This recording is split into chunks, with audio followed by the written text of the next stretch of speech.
Bismillahirrahmanirrahim. Assalamualaikum warahmatullahi wabarakatuh. Gimana kabarnya teman-teman semuanya? Semoga semuanya dalam keadaan sehat walafiat ya. Pertama-tama perkenalkan nama saya Ustazah Aisyah yang insya Allah akan bersamai Antuna di pelajaran Tasin ini di Rumah Quran Nur Hidayah. Ya. Baik, sebelum kita masuk ke materi, mungkin ada baiknya kita perkenalan dulu ya, teman-teman semuanya. Perkenalan satu persatu, nanti silakan bisa menyebutkan nama dan alamatnya masing-masing. Tunggu. Baik, Alhamdulillah sesi perkenalan kita sudah lalui dan insya Allah kita akan langsung lanjut ke materi ya, langsung masuk ke materi.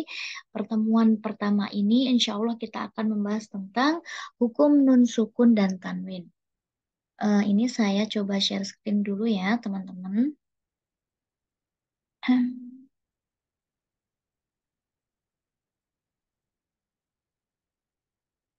Oke. Sudah muncul di layar teman-teman semua ya untuk eh, materi kita pada malam hari ini. Alhamdulillah. Baik, kita langsung mulai saja. Yang pertama adalah hukum nun sukun atau tanwin. Ya, insya Allah kita akan membahas hukum nun sukun atau tanwin. Mungkin dari teman-teman semuanya sudah pernah belajar ya tentang hukum nun sukun atau tanwin ini. Jadi ini kita sambil belajar bareng ya. Saya belajar, antum juga belajar. Nah, kita murojaah bareng-bareng. Di sini hukum bacaan nun sukun dan tanwin terbagi menjadi ithar, empat ya. Ithar, idgham, iklab, dan ikfa.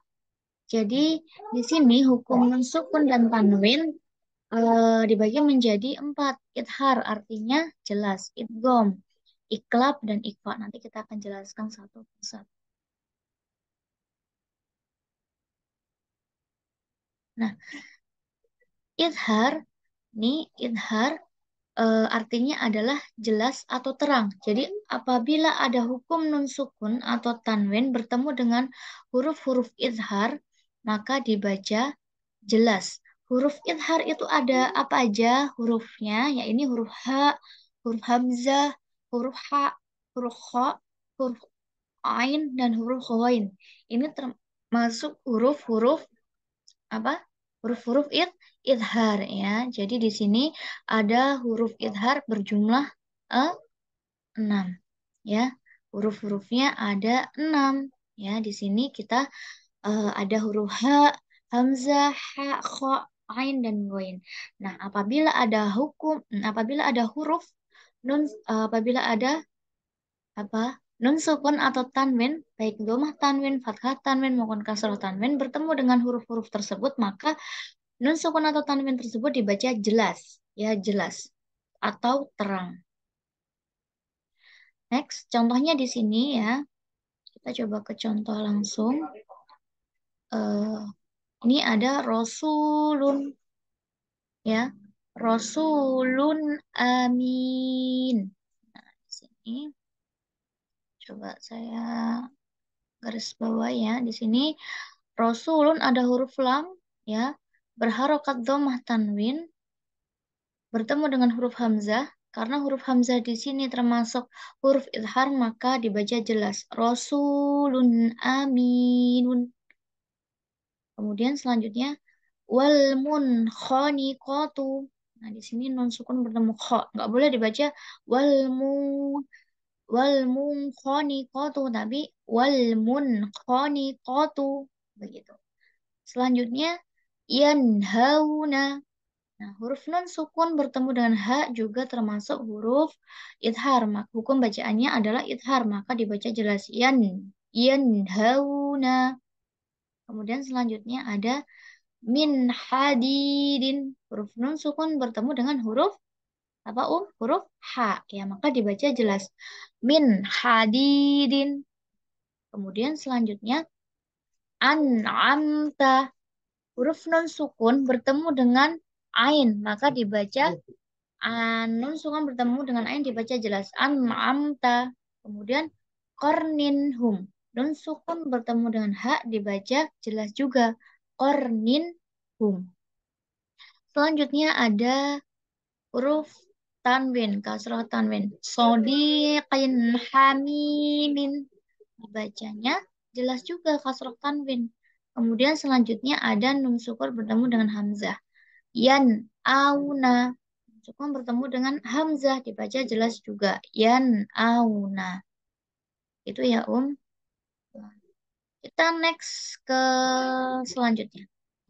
Nah, jadi catatannya di sini ya, teman-teman semuanya, ketika ada apa ada tanda baca tanwin, baik fathah tanwin, kasrah tanwin maupun dhammah tanwin atau non sukun bertemu dengan salah satu huruf idhar tersebut ya, maka dibaca jelas. Hurufnya apa tadi?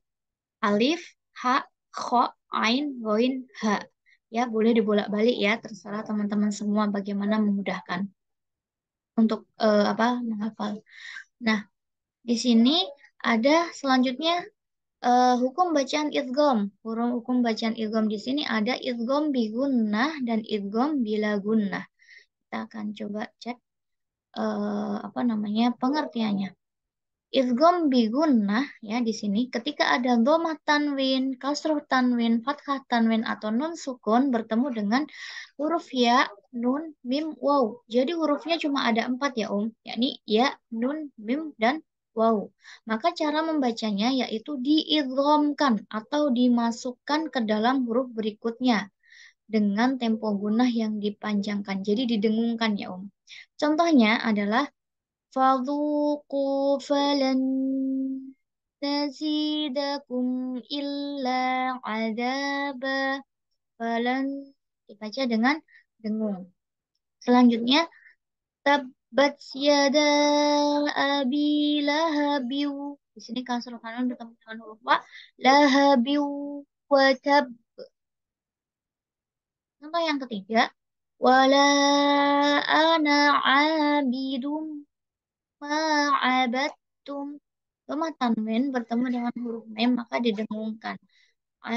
Abidum dum ma'abattum. Ini ya ya. Kemudian ada catatan-catatan khususnya. Tidak berlaku hukum idgham bigunah pada 4 kata ini. Nah ini pengecualian ya ya. Di kata ad-dunya, sinwanun, qinwanun, dan bunyanun. Nah, maka tidak boleh ketika ada huruf-huruf ada kata-kata ini dibaca dengung, nggak boleh dibaca adung ya, adung ya, tidak boleh. Tapi adun ya jelas, nunnya jelas. Adun ya, sinwanun juga nggak boleh sinwanun, tapi sinwanun. Qinwanun juga nggak boleh qingwanun, tapi qinwanun. Bunyanun sama. Nah, para ulama sepakat untuk membacanya dengan jelas atau idhar karena masih dalam satu kata dan mereka disebut apa? Idhar mutlak ya. Ini idhar mutlak ya ya. Maka ada idhar qalqi kalau yang pertama kita belajar tadi idhar qalqi ini namanya idhar mutlak. Kita lanjut ke idgham bila gunnah. Nah, idgham bila gunnah yakni ketika ada tanwin ketika ada nun sukun atau tanwin bertemu dengan huruf dan lam dan ro. Kalau idgham bi gunnah tadi hurufnya ada 4 ya Kalau bila gunnah itu hanya ada 2, yakni lam dan ro. Ya, maka cara membacanya diidghamkan ke dalam huruf berikutnya tapi tanpa gunnah atau tanpa dengung. Ya, gunnah artinya dengung tapi kalau idgham bila gunnah tanpa dengung masuk ke dalam huruf berikutnya tapi tidak dengan dengung. Kita coba contohnya kan. Walam yakullahu. Nah, nun bertemu dengan huruf lam, di sini langsung masuk ke lam. Nggak boleh dibaca yakunglahu. Tapi yakullahu kufuwan ahad. Sama, contoh yang di huruf ro. Wallahu ghafurur rahima. Maaf, wallahu ghafurur rahim. Nggak boleh wallahu ghafurur rahim. Tapi wallahu ghafurur rahim. Ya jelas sampai sini perbedaannya ya, idgham biguna dan bilaguna. Kita lanjut ke iklab. Iklab di sini hurufnya ada hanya ada ba ya. Ketika ada nun sukun atau tanwin bertemu dengan huruf ba, Maka cara membacanya diubah menjadi mim dengan tempo gunah yang dipanjangkan. Apa yang diubah? Huruf ba, ya. Jadi ketika contoh nih, langsung masuk ke contoh. Nun bertemu dengan huruf ba. Mim baqiyah. Nah, nun sukun bertemu ba di sini ketika kita masuk huruf ba ini langsung seperti terdengar huruf mim ya. Masuk dengan mengubah menjadi huruf mim. Mim baqiyah. Biasanya ada tanda mim di atas sini ya Om ya untuk Quran Indonesia. Mim baqiyah. Jazaa'um bima awanum baina. Nah, ini untuk iklab. Ya, paham ya Om? Hurufnya hanya ada satu yaitu huruf ba. Kita lanjut ke huruf ikhfa. Huruf ikhfa, hurufnya ada 15. Berapa ini ya? 6, 7, 8, 9, 10, 11, 12, 13, 14. Betul ya, 15. Ketika ada dhammah tanwin, fathah tanwin, atau kasrah tanwin, atau nun sukun bertemu dengan 15 huruf ini, ya maka cara membacanya adalah disamarkan. Tidak digunakan atau tidak dengung juga tidak jelas. Jadi pertengahan ya, samar-samar. Kemudian kita masuk ke contoh. Wa antum. Nun sukun bertemu dengan huruf ta. Wa antum. Sama-sama. Ada dan kaifa nushizuha wal utha. Samar-samar aja. Antara jelas dengan dengung. Am lam tudirhum yaquduna fa'anjaynakum anzalna biqalbin salim wa tansawna. Nah, seperti itu. Masya Allah, Alhamdulillah, Barakallahu fikunna, teman-teman semuanya sudah paham sampai sini ya untuk materi kita nun sukun atau tanwin tadi. Ada apa aja? Idhar, halki, idgham biguna, idgham bilaguna, idhar mutlak, dan ada iklab, kemudian ikhfa ya. Baik, sampai sini semuanya paham. Nah, semoga semuanya paham ya. Mungkin ada pertanyaan. Jika ada pertanyaan bisa disampaikan ya teman-teman semuanya. Bisa insya Allah nanti langsung kita coba jelaskan gitu. Ya, baik. Alhamdulillah. Baik teman-teman semuanya. Jika tidak ada pertanyaan, kita cukupkan saja pertemuan kita pada kali ini. Barakallahu fikunna. Tetap semangat semuanya dalam belajar Al-Quran ya. Ada hadis dari An Utsman bin Affan radhiyallahu anhu qala Rasulullah sallallahu alaihi wasallam salam khairukum man ta'allama al-Qur'an wa 'allama. Dari sahabat Utsman bin Affan radhiyallahu anhu, Rasulullah Shallallahu alaihi wasallam bersabda, sebaik-baik kalian adalah yang mempelajari Al-Qur'an dan mengajarkannya. Maka untuk teman-teman semua semangat dalam belajar dan mengajarkan Al-Qur'an. Dari saya cukup sekian. Astagfirullahaladzim. Kita akhiri dengan baca hamdalah dan doa kafaratul majelis sampai bertemu juga di pertemuan berikutnya. Alhamdulillahirabbil alamin. Subhanakallahumma wa bihamdika asyhadu an la ilaha illa anta astaghfiruka wa atubu ilaik. Assalamualaikum warahmatullahi wabarakatuh.